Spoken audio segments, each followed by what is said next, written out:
lakukan record ya Bang pada teman semua. Terima kasih. Oke, gue izin lanjut. Berarti waktu gue mulai dari sekarang. Oke, Bismillahirrahmanirrahim. Semangat latih Farel Faikifar 30 menit. Yang pertama, gue meminta komitmen dan sikap kalian dengan jelas dan lantang. Silakan mengakui kalau misalkan ada atau tidak ada.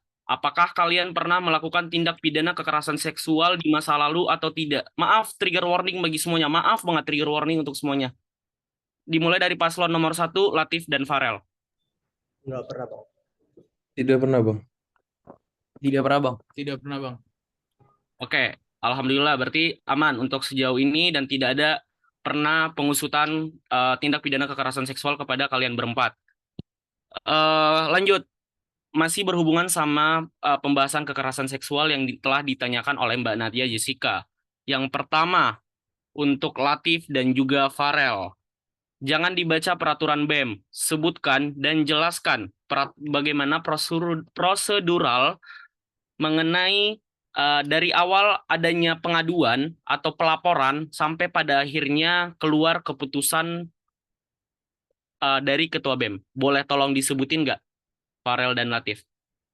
Nanti gue minta Farel aja deh. Gue minta Farel tolong disebutin ya, dijelaskan. Nanti kalau gue bilang stop, stop ya Rel. Soalnya gue mau pindahin ke Faikifar. Oke, Bang. Tapi sebelumnya izin bahwa terkait KS ini, peraturan KS juga ada tata caranya. Aku masih mempelajarinya, jadi masih sedikit-sedikit lupa.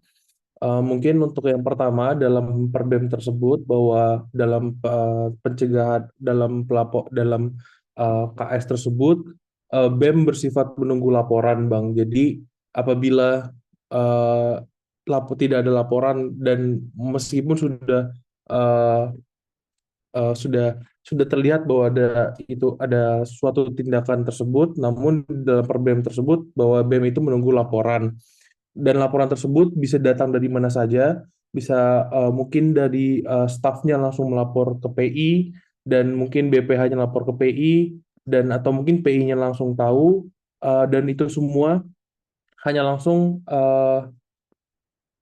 tidak boleh tahu kalau misalkan dari staff itu kasih tahu ke PI-nya, nanti PI menyampaikan kepada KBM-nya dan untuk BPH itu langsung menyampaikan ke ketua BEM-nya dan untuk PI juga langsung menyampaikan ke ketua BEM-nya dan tidak ada PI selain itu yang bisa mengetahui sebelum akhirnya dibentuk tim khusus yang untuk susunannya itu seingat saya itu ganjil dengan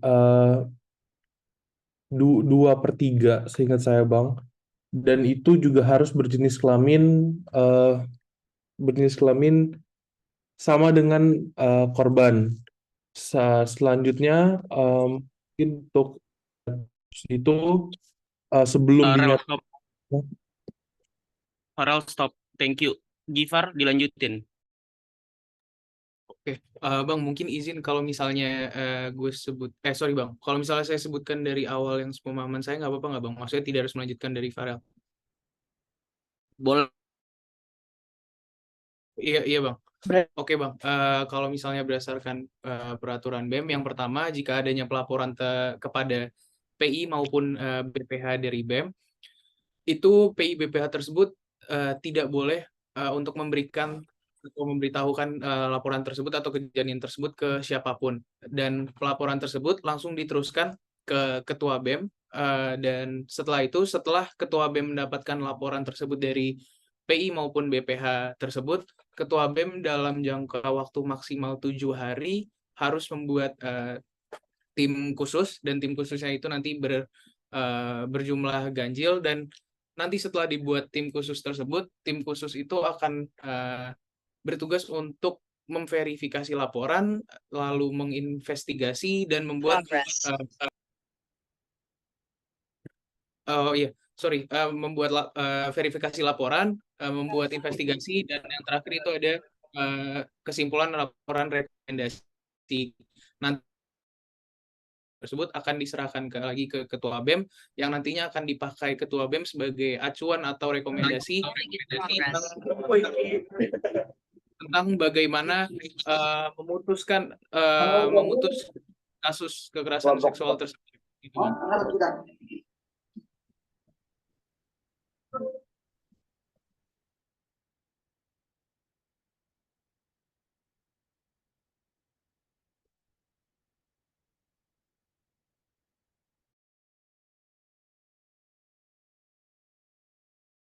Oke, lanjut. Halo. Sorry Bang, ini gue lanjut Bang.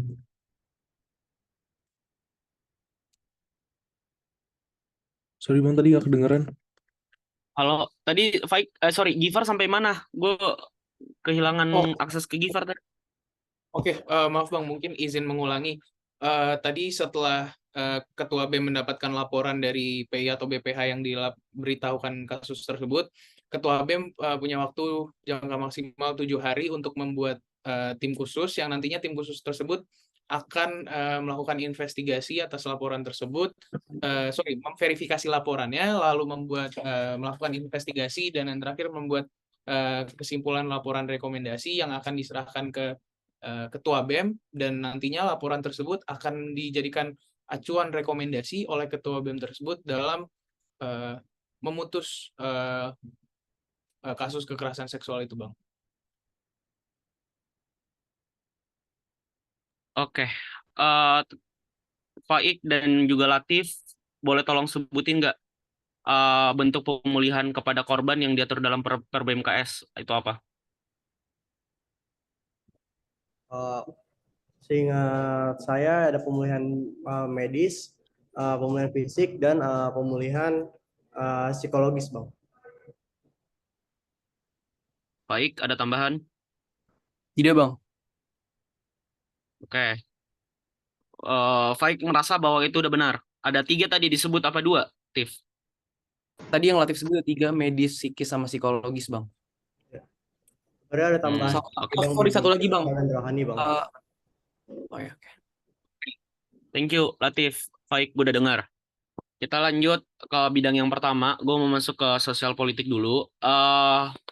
Dari Latif tadi gue udah dengar ada beberapa isu sosial politik yang lo bawa. Tapi dari Faik, boleh nggak disebutin apa namanya ruang lingkup isunya di Kasrat apa, di DLH apa?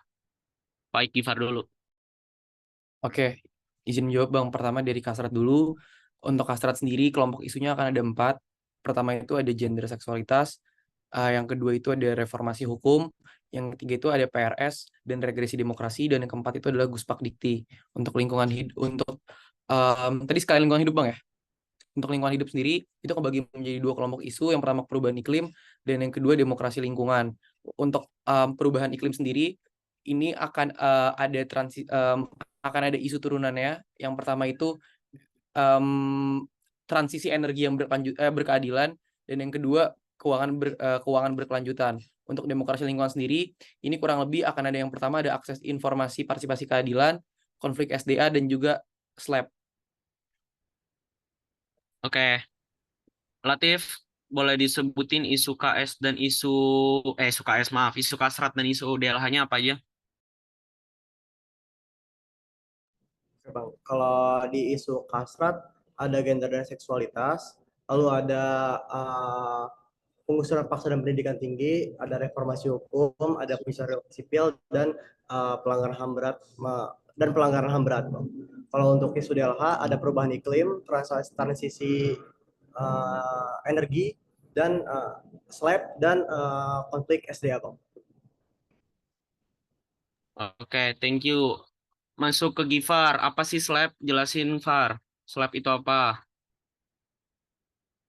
Oke, Bang. Mungkin izin, Bang, maaf banget. Jujur untuk SLAP, saya tidak tahu kepanjangannya, Bang. Tapi untuk penjelasannya kurang lebih saya memahami. Jadi SLAP itu pada intinya seperti kasus di keadilan yang pada intinya itu dipersulit atau diperpanjang karena adanya biasanya kekuasaan yang lebih dari misalnya perusahaan itu. Jadi mereka dalam pengadilan itu kayak dengan adanya sumber daya yang lebih itu, jadi dirasa rakyat-rakyat yang menjadi lawannya ini tidak bisa menggugat balik itu, Bang. Oke. Lo riset tentang SLAP sama siapa? Slab itu sempat ke mention di ini Bang Adam. Dia Oke, Adam. Itu izin boleh masuk Ik. sorry izin meluruskan Bang, slab itu kurang lebih gugatan balik dari pihak atau company yang digugat oleh masyarakat Bang. Oke. Kalian udah riset sama BPH DLH tahun ini apa belum? Sudah Bang. Udah. Nah, itu yang jauh lebih paham udah bilang kalau misalkan itu masih dipertanyakan jawaban dari Fake dan Gifar. Oke? Fake Gifar belajar lagi. Ayo, Latif, Farel. Kenapa penggusuran paksa masih dibawa di tahun ini? Farel duluan yang jawab. Cross aja ya. Gue udah tulis. Oke, Bang, mungkin alasan kita masih membawa penggusuran paksa yaitu kita melihat bahwa masih ada kasus yang di Pancoran itu, Bang, yang di yang Lu mau pakai nggak aku HP besok atau mau gue pinjem lagi dong? Sorry. Nisa, Tolong mute. Waleleng. Anissa Waleleng, tolong mute. Udah. Ini host bisa mute nggak sih, host? Ya, maaf. Host, boleh cekatan nggak host? Tolong host, cekatan dong. Lanjut, Farel. Oke, Bang, jadi alasan kami masih membawa penggusuran paksa itu kami melihat bahwa masih adanya kasus terkait kasus Rempang dan juga yang terbaru ini kasus Pancoran dan juga ada kasus-kasus lainnya yang memang menjadi dasar bahwa kami masih perlu membawa isu terkait penggusuran paksa ini, Bang. Oke. Farel, menurut lo Wadah sama Rempang penggusuran paksa atau konflik lingkungan, konflik agraria, yang benar yang mana? Menurut lo yang mana? Kalau menurut saya sendiri itu sebenarnya bisa masuk kedua-duanya, Bang. Tapi kalau Dua-duanya gimana? Gimana? Dua-duanya gimana tuh? Boleh tolong dielaborasi nggak? ya, Bang, jadi kalau pemahaman saya bahwa dalam kasus Rempang tersebut juga terjadi penggusuran paksa, namun juga berdampak kepada lingkungan hidupnya. Jadi di dalam kasus tersebut ada isu yang memang berdampak kepada lingkungan hidupnya, namun juga ada isu yang memang berdampak kepada manusianya yang ada di maksudnya masyarakat di Rempang itu, Bang. Oke, Yes. Gue lanjut dulu aja deh. Baik sama Gifar dan Latif dan Farel, tolong jangan dibaca. Jangan minta jawaban sama tim ses. Gue pernah ada di posisi kalian dan gue tahu banget, oke? Daripada gue yang ngomong di depan sini, mending lo jangan ngelakuin. Faik, Departemen Lingkungan Hidup yang akan lo bawakan, rencana strategis 1 tahunnya kayak gimana? Di akhir tahun 2024, DLH lo gimana bentukannya? Apa output yang lo pengen hasilkan dari DLH lo? Oke, untuk utamanya, yang pertama itu melakukan berbagai penyikapan dari isu yang akan dibawakan, dan yang kedua melakukan edukasi terhadap lingkungan hidup, Bang. Itu inti utama yang kita harapkan di dalam DLH. Oke, apakah ada program kerja baru di bawah DLH di tahun ini? Untuk program kerja baru kurang lebih itu kita beri nama Kilas Lestari, itu kurang lebih sama kayak Kilas Kelana di Kasrat, tapi ini fokus untuk DLH, Bang. Oke, tolong panitia di-mute lagi yang bocor. Tolong panitia.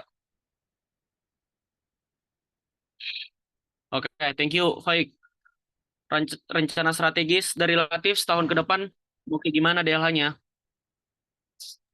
Kalau dari kami lebih untuk membuat DLH sebenarnya menjadi mungkin seperti Kasat yang fokus pada isu base, tapi ke persoalan lingkungan gitu, Bang.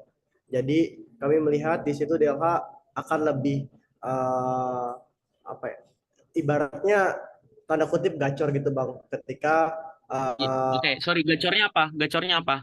dalam Soalnya gue isu, nggak tahu parameter gacor tuh kayak gimana. ya, Bang. Boleh tolong dielaborasi nggak? Gacor tuh gimana? Jadi DLH tuh bisa mungkin dengan mudah untuk melakukan dengan sigap untuk melakukan penyikapan, pengawalan dan advokasi isu-isu lingkungan hidup itu, Bang. Karena kami melihat bahwa di tahun ini berdasarkan riset yang dari Korbis Sospol, kami dari Korbis Sospol Bang Renal, kami mendapatkan jawaban bahwa DLH itu di tahun ini sebenarnya setengah kasar dan setengah emas gitu Bang.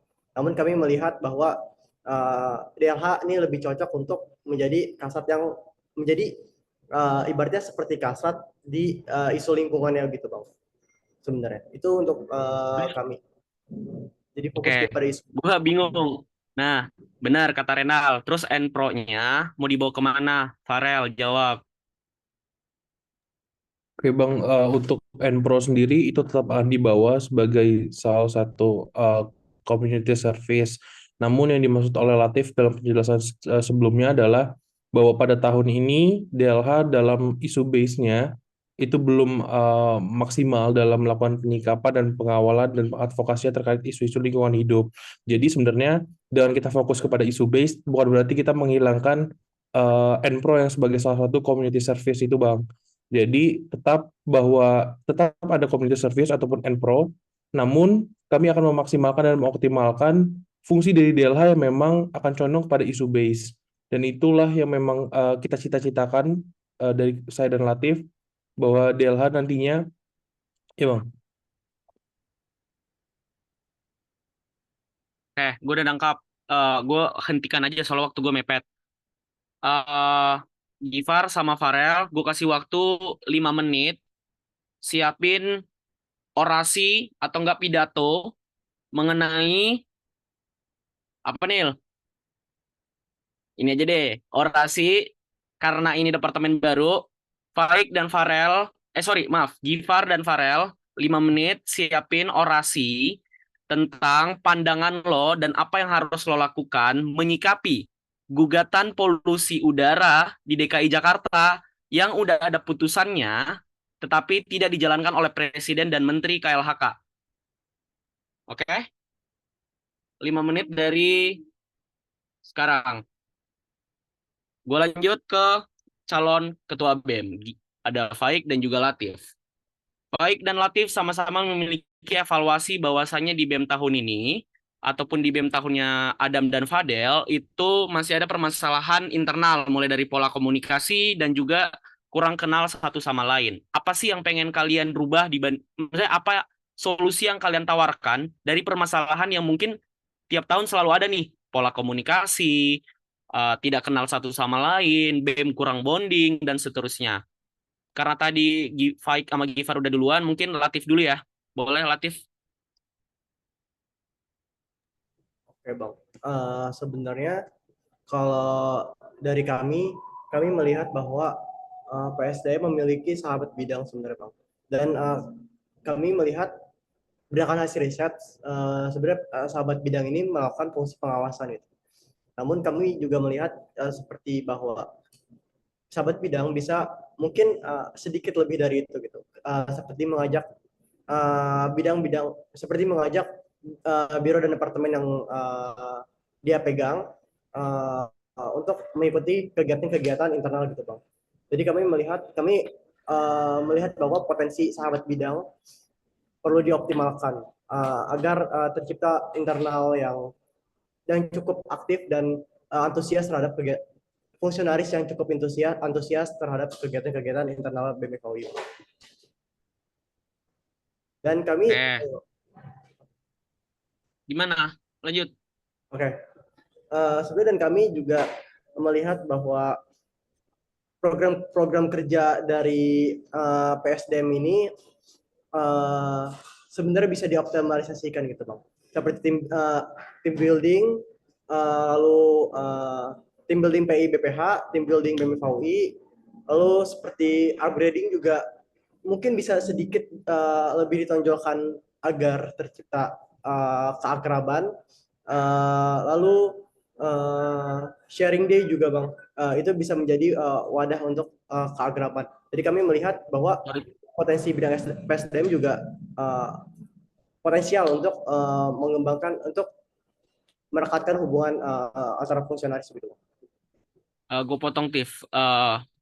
Jawaban lu normatif banget dan itu gue juga menjanjikan hal itu, Adam juga menjanjikan hal itu, Daniel Olive juga menjanjikan hal itu. Pada kenyataannya, hari ini masih tetap menjadi landasan dalam berpikir gitu. Kerangka berpikir lo pasti dari situ kan. Berarti gue, Daniel Olive, Adam, Banatje, Surya, Haris, dan seluruh KBM dan Wakabem terdahulu, itu berarti masih kurang sukses kan dalam permasalahan ini. Kenapa yang kalian tawarkan tetap sama? Ada jawaban lain nggak yang lebih kreatif?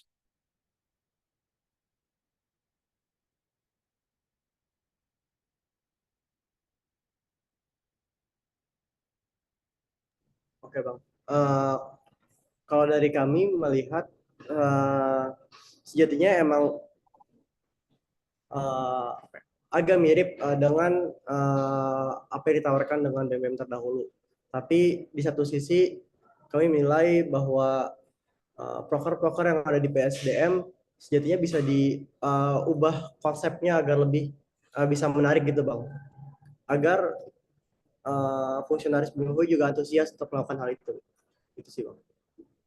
Kami sebenarnya ingin merubah konsep agar lebih menarik dan agar mengikuti perkembangan zaman juga dan apa yang fungsionaris mau gitu.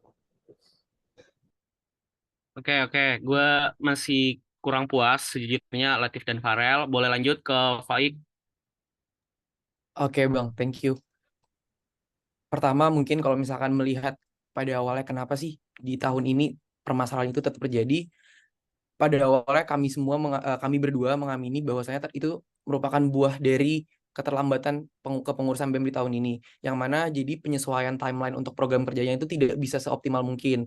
Kalau misalkan saya mencoba memposisikan diri di fungsionaris tahun ini dan melihat kenapa sih saya tidak bisa sedekat itu dengan fungsionaris biro departemen lain, yang pertama karena saya diharuskan untuk mengikuti suatu program kerja yang fokusnya untuk bonding antar fungsionaris, tapi di waktu yang saya sudah capek dengan proker saya sendiri. Itu yang pertama yang saya lihat. Maka dari itu, saya merasa bahwa penyesuaian timeline menjadi kunci utama untuk efektivitas dan program kerja. Kalau misalkan tadi Latif mention adalah konsep, menurut saya konsep team building itu sudah baik. Karena basically ya kita berkumpul bersama, main game bersama, cerita bersama, dan pada akhirnya kita bisa bonding satu sama lain. Kalau misalkan yang kedua, evaluasi yang saya lihat adalah adanya superioritas bidang di antara BEM FAUI. Saya merasa dan saya yakini saya random sampling ke beberapa teman saya yang ada di bidang tertentu. Contoh saja konkret di bidang 3, beberapa orang di bidang 3 mengakui, oke, gue bangga jadi anak Bitkom, gue bukan bangga jadi anak BEM. Dan menurut saya itu merupakan satu hal yang tidak tertib berpikir ketika kalian join organisasi, yang mana kalian harus menjunjung tinggi entitas organisasi tersebut secara keseluruhan. Dan menurut saya itu perlu dimitigasi. Itu perlu dimitigasi. Dan yang ketiga, kalau yang saya rasa cukup sepakat dengan Latif, itu bisa dioptimalisasikan dengan efektivitas sahabat bidang. Kalau menurut saya sahabat bidang itu sebenarnya secara konsep sudah baik, tapi yang menjadi PR adalah bagaimana sumber daya manusia itu bisa secara efektif menjalankan konsep tersebut. Oke, thank you. Sebelum masuk orasi, Faik jawab cepat. SPI perlu di BEM FAUI apa tidak? Latif, SPI perlu di BEM FAUI atau tidak? Izin jawab, Bang. Perlu Bang. Berdasarkan riset. Dua-duanya sepakat? Saya Latif belum menjawab, sepakat Bang. nggak? Saya sepakat Bang. Tapi untuk konsepannya yang sesuai dengan BEM FAUI, saya belum riset lebih jauh tentang hal itu. Tapi saya sepakat bahwa sebenarnya perlu pengawasan internal juga. Oke, Faik. Untuk saat ini saya belum bisa bilang sepakat ataupun tidak sepakat karena balik lagi belum riset untuk mengenai itu. Tapi kalau misalkan secara kasar melihat fungsi ataupun tugas dari SPI, saya rasa itu bisa menjadi salah satu upaya untuk meminimalisir permasalahan-permasalahan internal BEM FAUI. Oke. Gue pengen apa yang udah 2 tahun lo buat, kalian berempat, akuin di hari ini. Apakah pada saat kalian berempat, pas menjadi BPH, apakah udah mempergunakan sahabat bidang dengan baik dan benar? Ayo jawaban singkat, mulai dari Latif Farel.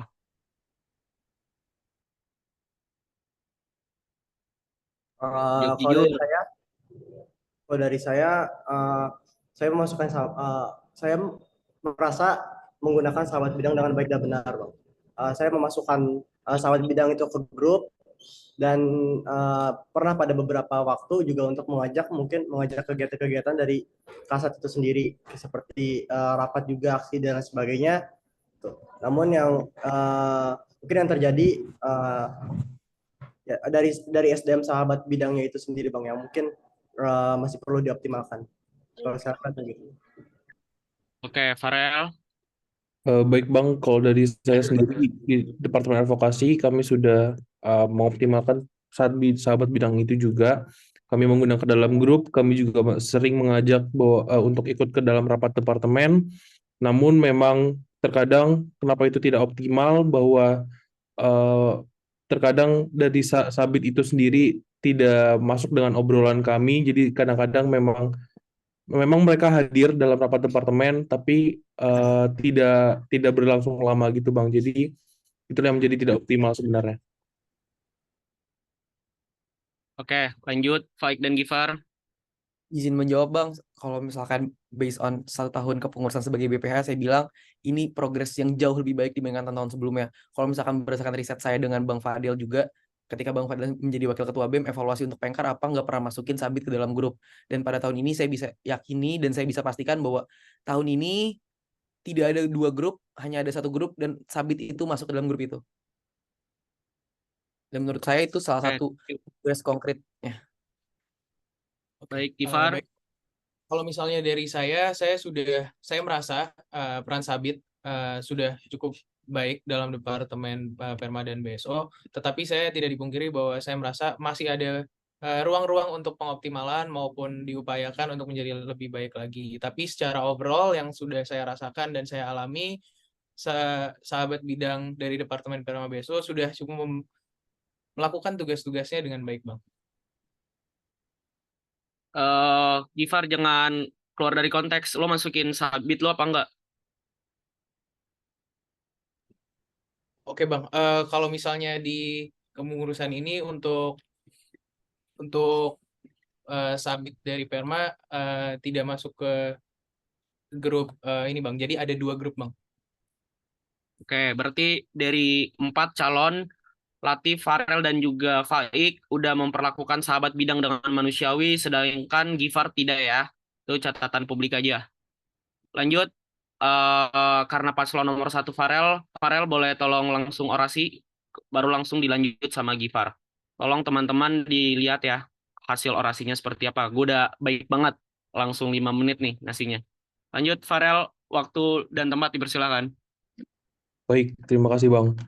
Selamat sore, selamat menghidup udara kotor bagi kita semua. Ruang dengan udara bersih merupakan hak asasi manusia. Negara melalui organ eksekutif yang merupakan pelindung hak asasi manusia sesuai Undang-Undang Dasar Negara Republik Indonesia sudah seharusnya melaksanakan tugasnya. Di mana pemerintah saat ini sudah ada putusan terkait polusi udara di Jakarta. Namun pemerintah, teman-teman, kembali lagi pemerintah tidak hadir dan tidak mengawal terkait putusan tersebut. Bagaimana rakyat bisa percaya bahwa pemerintah mampu mengatasi permasalahan terkait polusi tersebut? Teman-teman, udara bersih sebagai hak asasi kita semua merupakan hal yang harus kita dapatkan dengan mudah.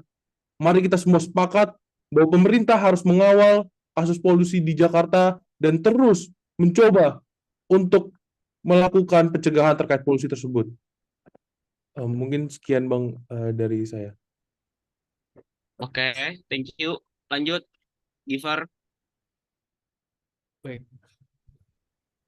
Selamat malam teman-teman semua. Hari ini kita berkumpul di sini untuk membahas sebuah isu yang sangat penting bagi kita semua. Gugatan polusi udara Jakarta. Polusi udara telah menjadi ancaman serius bagi kesehatan kita dan keberlangsungan hidup kita serta lingkungan tempat kita tinggal. Setiap napas yang kita hirup seharusnya merupakan hak yang mendasar, tetapi polusi udara telah mengancam hak ini. Dampaknya terhadap kesehatan kita sangat nyata, mulai dari permasalahan pernapasan hingga penyakit serius yang dapat mengancam nyawa kita dan kehidupan anak cucu kita nantinya. Kita tidak bisa lagi mengabaikan hal ini. Pada 2010, terjadi 5 juta kasus timbulnya penyakit yang berkaitan dengan pencemaran udara. Dan penyakit tersebut meningkat pada tahun 2016 menjadi 6 juta kasus. Akibatnya, masyarakat DKI Jakarta menanggung beban biaya sebesar 38,5 triliun rupiah pada tahun 2010 dan 51,2 triliun pada 2016 untuk pengobatan penyakit yang berhubungan dengan pencemaran udara. Tercemarnya udara di Jakarta merupakan akibat dari kegiatan masyarakat yang mencakup penggunaan kendaraan bermotor, industri, pembangkit listrik, dan pembakaran sampah. Inilah saatnya bagi kita semua untuk bertindak, meminta pertanggungjawaban dan perubahan yang sebagaimana diputuskan oleh pengadilan. Kita perlu meminta pertanggungjawaban dari pemerintah, perusahaan, dan para tergugat untuk mengambil langkah-langkah nyata dalam mengurangi polusi udara. Investasi dalam energi terbarukan, regulasi yang ketat terhadap emisi industri, penggunaan transportasi yang ramah lingkungan, serta kesadaran individu dalam mengurangi jejak karbon harus menjadi prioritas kita bersama. Kita memiliki kekuatan untuk mengubah arah masa depan kita. Mari bergandengan tangan dan terus berjuang untuk memperjuangkan hal ini. Terima kasih. Thank you, Farel dan juga Gifar. Tapi gue harus akuin kalau orasi lo jauh melebihi ekspektasi gue. Dan gue juga tidak berharap kalau misalkan kalian langsung ngechat tim ses kalian untuk bikin itu. Gak usah bikin pengakuan sama gue kalau itu lu buatin apa enggak, tapi gue bisa jamin itu lu dibuatin semuanya. Oke? Gue harap nanti di uji publik, bagi seluruh IKM, tolong adakan pertanyaan untuk orasi ke dua paslon. Karena gue tidak mau, kalau misalkan kayak gini bisa dibaca. Oke? Gak usah mengaku salah sama gue, lu gak usah ngechat gue berdua, tapi gue tahu kalau misalkan lu dibuatin dan lu bisa baca. Sedangkan yang gue pengen adalah lo orasi dari pemikiran lo, makanya gue kasih waktu 5 menit.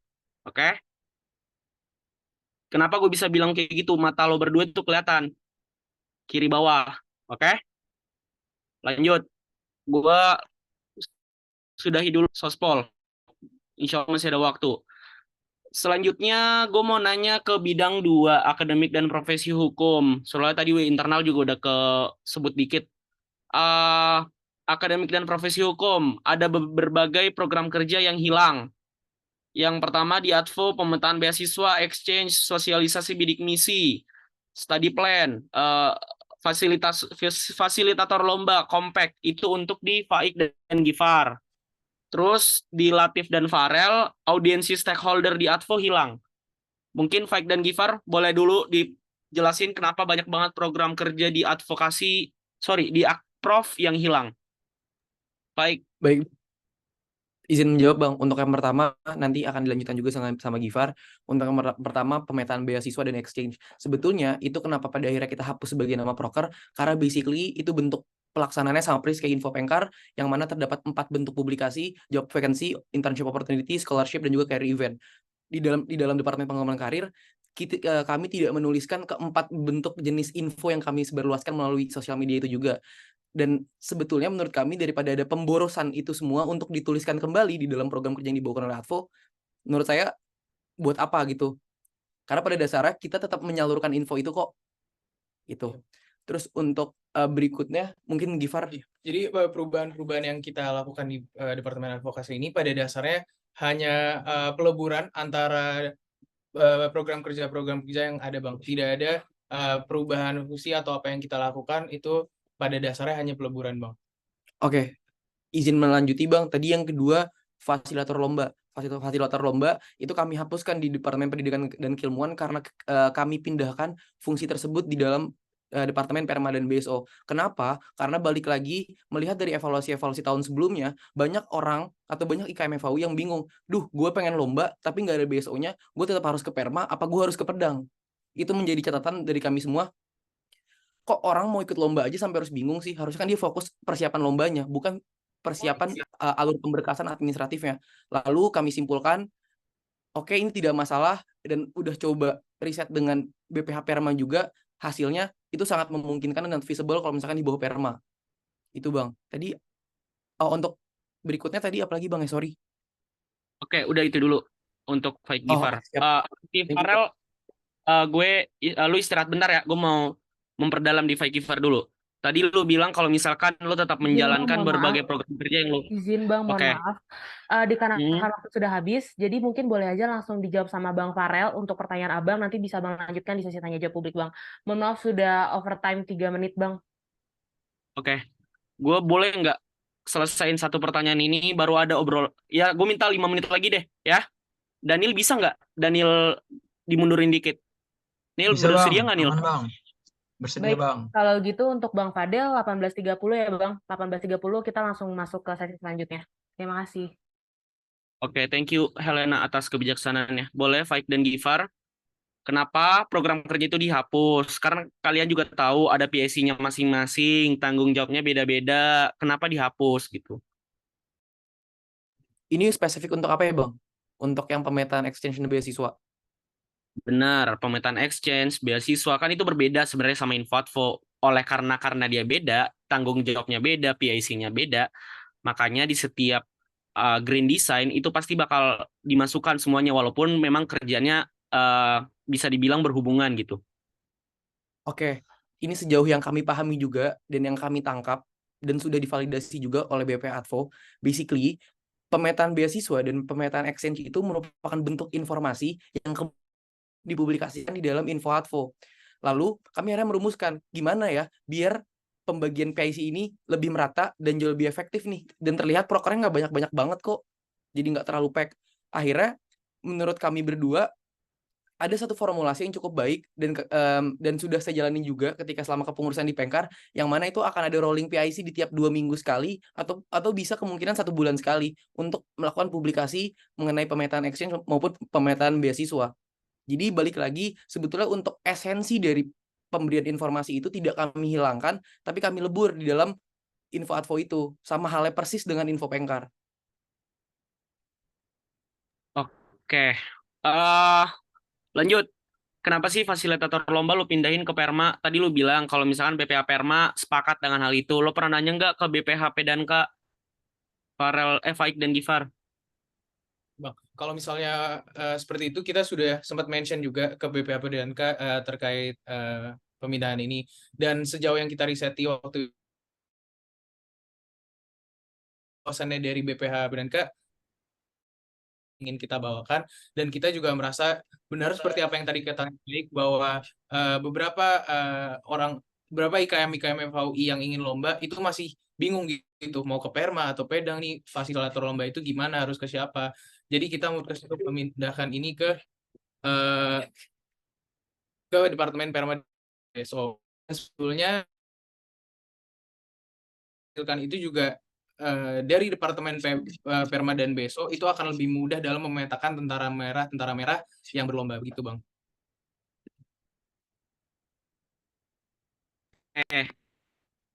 Satu pertanyaan terakhir deh buat Faik Gifar.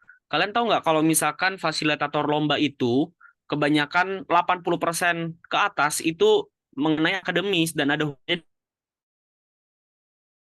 Perma BSO. Kenapa kalian berpikiran seperti itu? Pak, FHUI Guide kalian hapus. Apakah FHUI Guide bakal tutup? Oke, izin menjawab yang kedua dulu Bang, yang mengenai FHUI Guide. Ini setelah kami melakukan riset juga dan kami sudah mengamini juga FHUI Guide itu untuk sebagai domain website tersendiri akan kami hapus, tapi akan kami lebur ke dalam website BEM FHUI. Kenapa? Karena biar terpusat aja, biar orang tetap akan mengakses BEM FHUI dulu loh sebelum mereka pengen mengakses kanal-kanal yang ada di dalam FHUI Guide. Itu akan menaikkan exposure dari website BEM FHUI yang pertama. Terus kalau misalkan mengenai yang fasilitator lomba, Gifar silakan lanjut. Iya Bang, kalau misalnya seperti itu kan juga pengembangan minat bakat keilmuan itu kan juga ada di Perma dan BSO Bang. Jadi mungkin salah satu kita taruh di Perma BSO juga karena ada fungsi tersebut sih Bang. Oke. Yang gue bisa jawab, gue sebenarnya masih pengen banget untuk ngulik, tapi yang bisa gue jawab tolong diresetin lagi kepada BPH-BPH terkait dan juga mantan BPH. Waktu gue sisa 1 menit, ayo Latif dan Farel, kenapa audiensi stakeholder dihilangkan dari Grand Design? Benar apa tidak, Farel dan Latif? Yang jawab Latif ya. Enggak bang, itu masih ada audisi dekanat juga bang, dan itu satu rangkaian juga bang. Kan audiensi stakeholder sama audiensi dekanat berbeda. Audiensi stakeholder yang lo tahu apa? Audiensi stakeholder tuh sebenarnya audiensi untuk lebih ke dekanat sama ke kemahasiswaan Bang. Ayo, Jadi audiens stakeholder tuh apa? kenapa Bang? Audiensi stakeholder tuh ke siapa?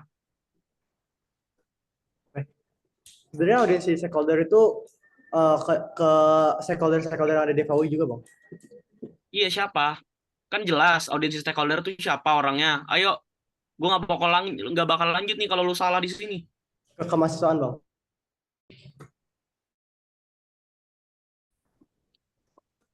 Ke dekanat juga Bang.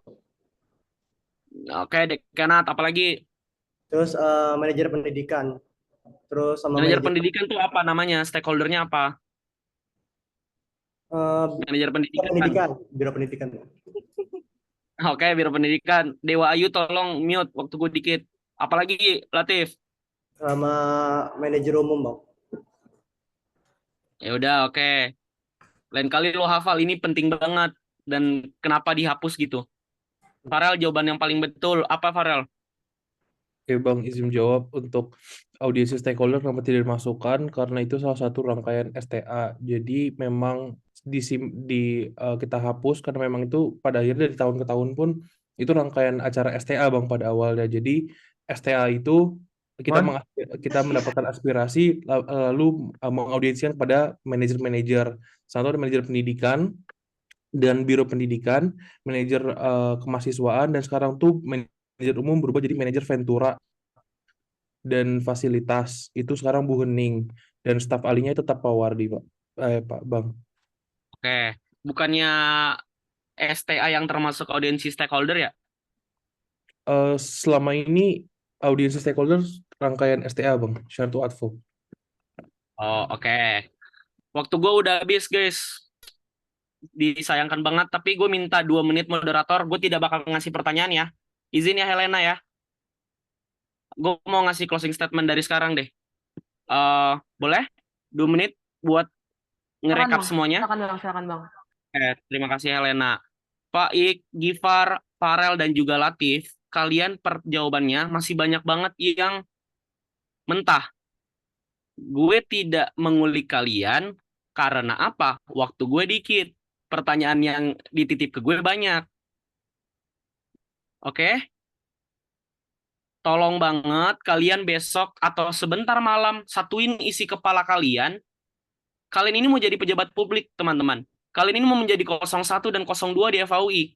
Kalau tentang organisasi ya kalian berempat. Tadi audiensi stakeholder nggak tahu. Pak Giver tadi slide masih salah.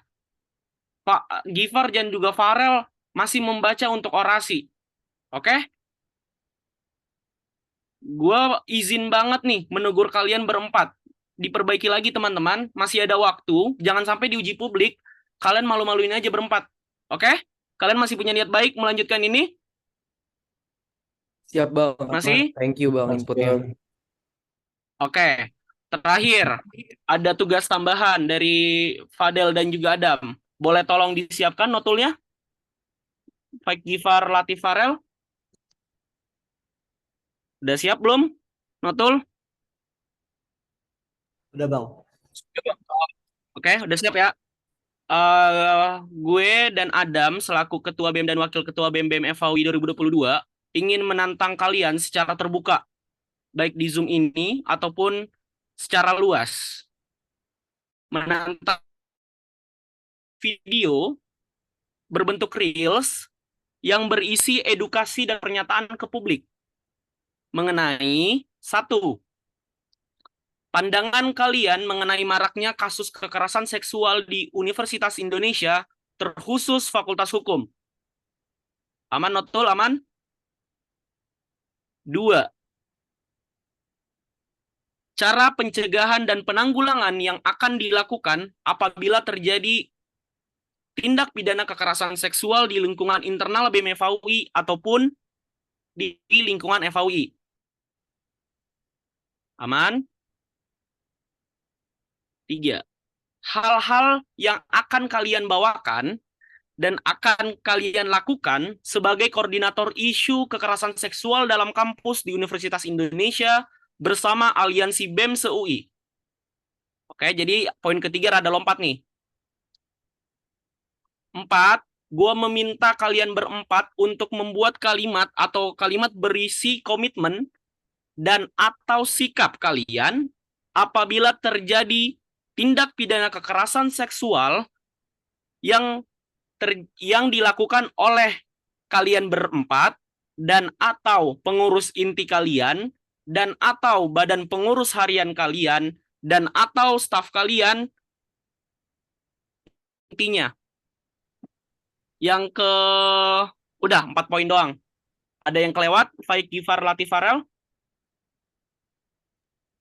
Bang izin yang ketiga tadi agak kelewat bang. Sorry.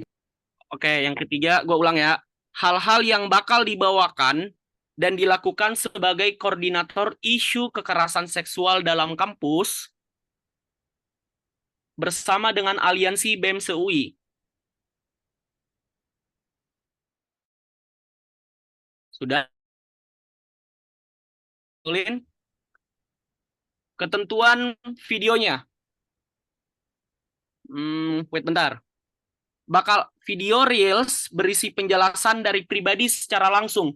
Paham? Jadi nanti yang bakal menjelaskan adalah kalian berempat di video masing-masing. Tidak boleh orang lain yang ngejelasin. Masa berharap itu orisinil dari kepala kalian dan based on peraturan-peraturan yang terkait. UU TPKS, Perbem tentang PPKS, ataupun riset kalian kepada Satgas PPKS ya, teman-teman.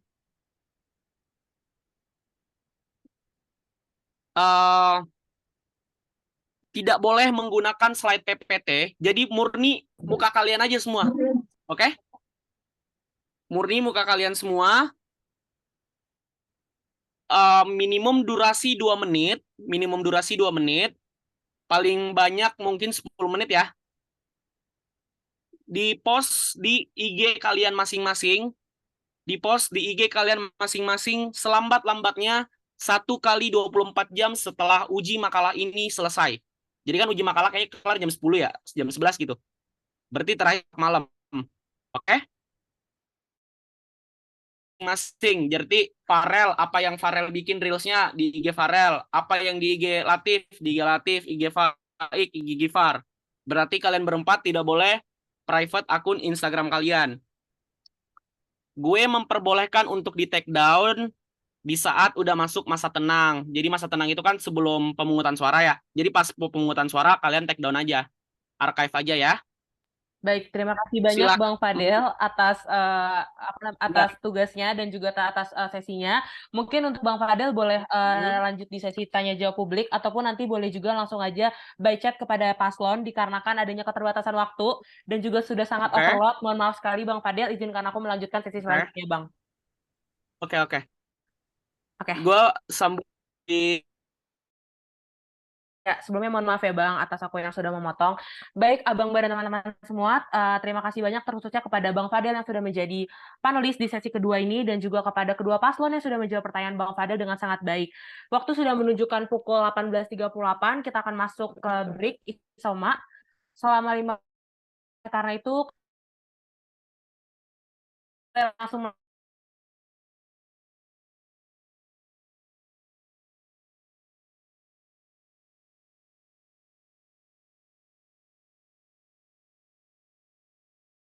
ini lagi pada pukul 18.55 dan nanti akan dilanjutkan pada sesi panelis ketiga. Terima kasih. Oke. Helen, sorry, motong. Ini Iya, sekalian Bang. boleh minta tolong nggak? Boleh, Bang. Zoom-nya 100 nih. Sebelum ke sesi berikutnya boleh ya? Ya, Soalnya ya, kasihan baik, Bang. banyak yang ngechat. Ya, baik Bang, baik Bang. Dalam waktu 15 menit ini panitia sedang urus ya Bang. Terima kasih banyak Bang. Mohon maaf atas Oke, keterkendalaannya. makasih Helena Iya, and terima Friends. kasih juga Bang. thank you guys. Gue izin off cam. Latif, Farel, Faik, Gifar ada di kolom chat ya. Baik bang, terima kasih bang.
Oh, tumben lu kartu berkartu ya? Tidak